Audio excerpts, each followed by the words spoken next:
Okay, time to stretch. For this yoga sequence, I am using a yoga block.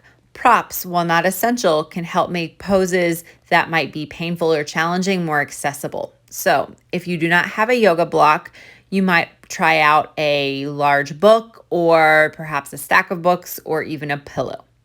The purpose of the yoga block in this first pose, Thunderbolt, is to help elevate our hips, and I'll explain how and why you might want to do that. First, get into Thunderbolt by sitting back on your hips. Your knees are bent. The shins, your lower legs are flat on the floor. The tops of your feet are also flat on the floor, and your ankles are tucked in close to your hips. We're stretching our quadriceps, or the front of our legs. Now, this pose may be painful, so to make it more accessible and more comforting, you can use a block or a book to elevate your hips. I'm demonstrating the different heights that a yoga block allows you to bring your hips to.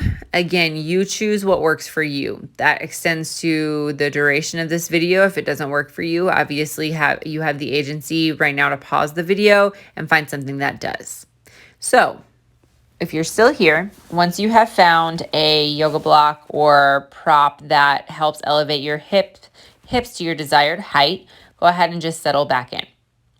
While we're in Thunderbolt and we're stretching the front of our legs, I'm going to talk a little bit about what might happen to the pelvis or the hips if we've been doing poses where our legs are out of, they're not together. They're not doing the same movement.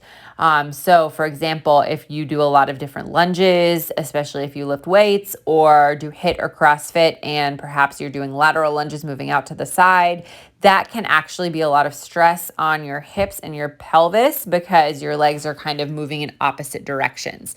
And so to help out our pelvis and our hips after we do intense exercises like that, it can be helpful to try and bring our legs back into the same plane, bring our hips back into alignment, and we're going to do that in the next pose. So after we're done with Thunderbolt, go ahead and remove whatever prop you have if you're using one. Sit on your glutes and then place your feet flat on the floor about hip width apart. And then take the yoga block or other prop and place it in between your legs, kind of almost where your knees are, but not quite. And then lay back flat on the floor, but keep your knees bent and elevate your feet so they're off the floor. Then squeeze your legs towards whatever prop you have that is between your legs. This will activate the adductor muscles on the inside of your thighs, press your low back into the mat, and kind of help square your hips again and bring them back into one plane.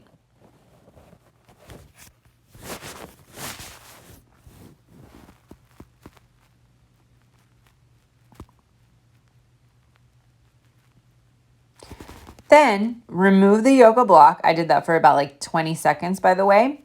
We're doing another pose to help square our hips again. Take your right hand, place it behind your right thigh. Left hand, place it on top of your left thigh. Then press your right leg into your right hand, left leg into your left hand. Your legs are kind of moving in opposite directions, but your hips are still square, fit, kind of pointed towards the ceiling.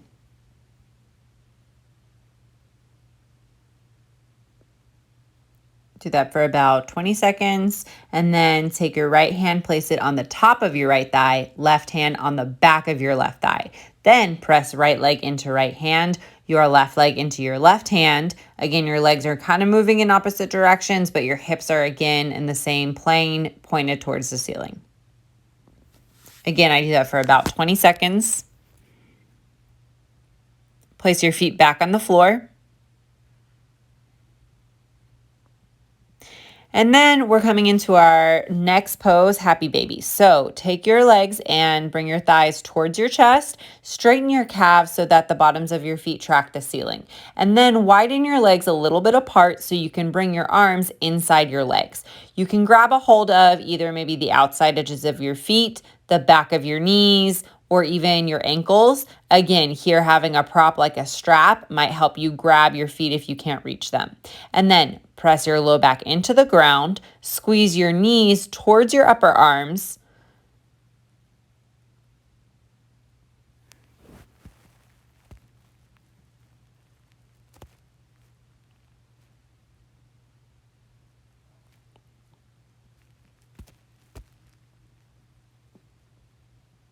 and don't forget to breathe.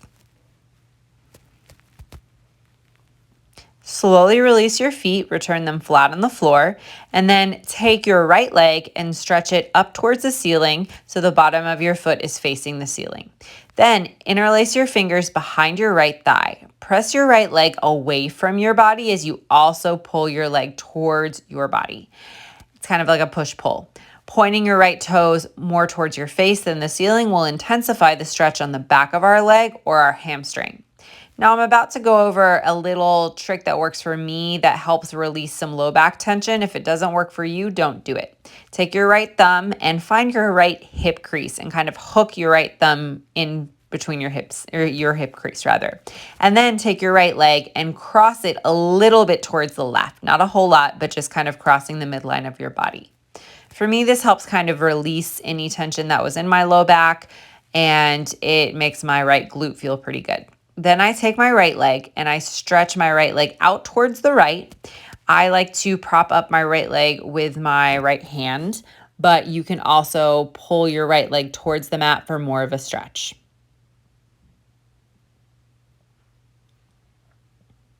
Then bring your right leg back to center. Bend your right knee and hug your right knee towards your chest as you straighten your left leg flat on the floor. Then take your left hand and grab your right knee. Pull your right knee over to the left. Your low back may lift a little off the mat. That's fine. But try and keep your right shoulder on the mat if you can, and maybe look towards your right shoulder. In all of these poses, don't forget to breathe.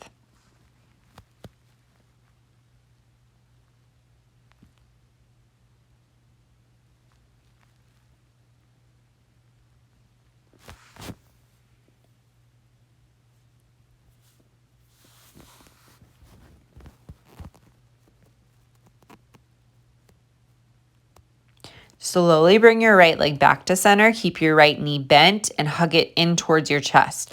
I also like to kind of rock my right knee back and forth here. It just feels really good for me on my right glute and my right hip. Then place your left foot flat on the floor and take your right ankle and place your right ankle on top of your left thigh near your left knee. Let your right knee fall away from you. Then, keeping your legs in the same shape as a unit, move them both towards your chest. Then take your right hand, weave your right arm in between your legs, and then take your left hand, place it outside your left thigh, and then interlace your fingers behind your left leg. Here it may be tempting to use your right elbow to press your right knee away from you, but this might end up straining your hips and bringing them out of alignment. Instead, even here, squeeze your glutes and kind of squeeze your hips together if you can, keeping them on the same plane.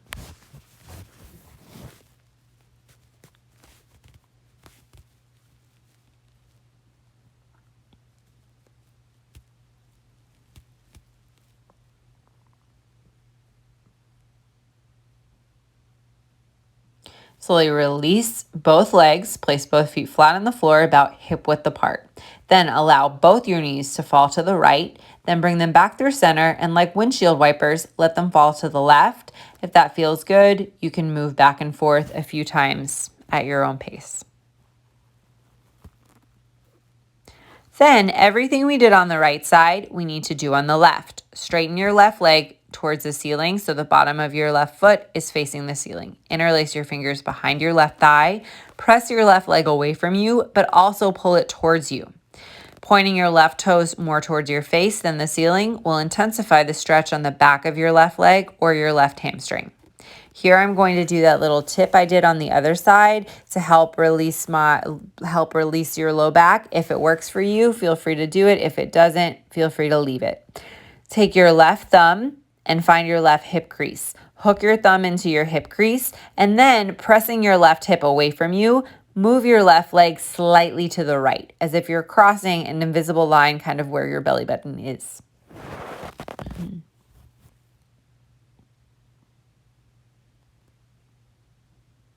Then slowly allow your left leg to fall out to the left. You can either prop up your left leg with your left hand, or you can pull your left leg towards the mat for more of a stretch on the inside of your left leg, or those adductor muscles that we were squeezing a few poses ago in towards our yoga prop.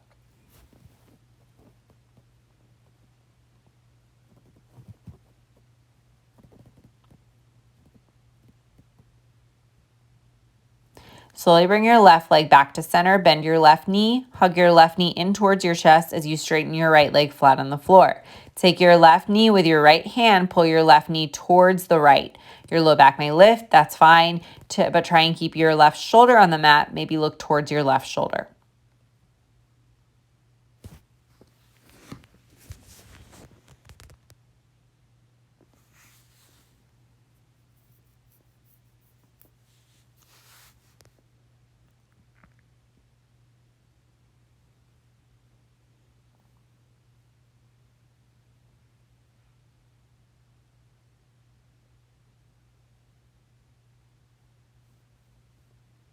Slowly bring your left leg back to center. Keep your left knee bent close to your chest. Place your right foot flat on the floor and then take your left ankle, place it on your right thigh towards your right knee. Allow your left knee to fall away from your chest. Then keep your legs in the same shape, move them towards your chest. Take your left hand, arm, and weave it in between your legs. Take your right hand, weave it outside of your right thigh, and interlace your fingers behind your right leg. Again, here, it may be tempting to press your left leg away from your body using your left elbow. In fact, I used to teach this way, that type of cue in this pose, but I have recently reconsidered, and I think especially if you're dealing with any hip stability issues, I would focus on keeping your hips square, tracking the ceiling, and squeezing your glutes, squeezing your hips together will help provide some stability with your pelvis and your hips.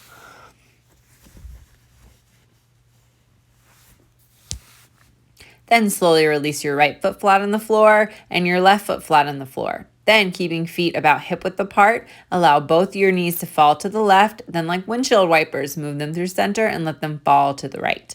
Then move them back and forth at your own pace if it feels good. All right, we're gonna head into bridge after doing all those kind of forward folds and compression. And for bridge, go ahead and place your feet flat on the floor about hip width apart. You're gonna keep tracking the ceiling, try not to move your neck side to side, so if you need to pause the video, you can. And then one at a time, bring your shoulders underneath your back so that your upper back kind of lifts off the floor. And then when you're ready, slowly lift your hips. Engage your glutes, but don't over squeeze them. Instead, just have a light tone so that you're supporting your low back and the pressure isn't falling into your hips. You can keep moving your shoulders underneath your back to keep kind of puffing up your upper back.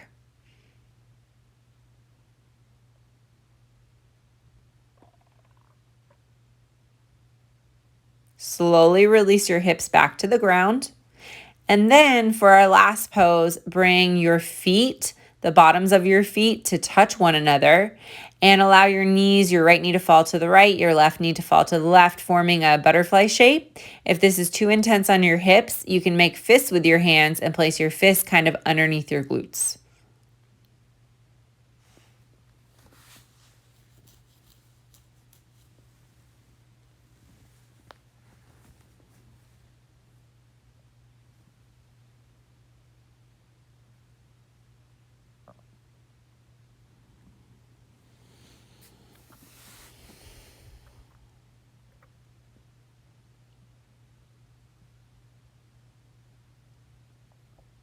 Right, slowly, maybe with the help of your hands, start to bring your legs back together and place your feet flat on the floor once again.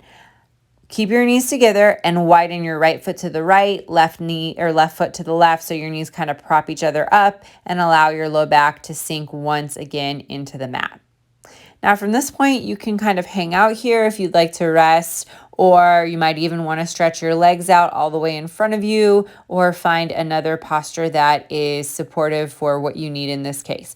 I also like to do some diaphragmatic breathing right now, and so to do that, I just pointed at my rib cage, my upper rib cage, and I'm focusing on bringing my breath and expanding that area, breathing heavily into that area, and then allowing it to contract. I just happen to find large belly breaths, and especially in bringing the breath into my diaphragm, to be kind of supportive after a long work.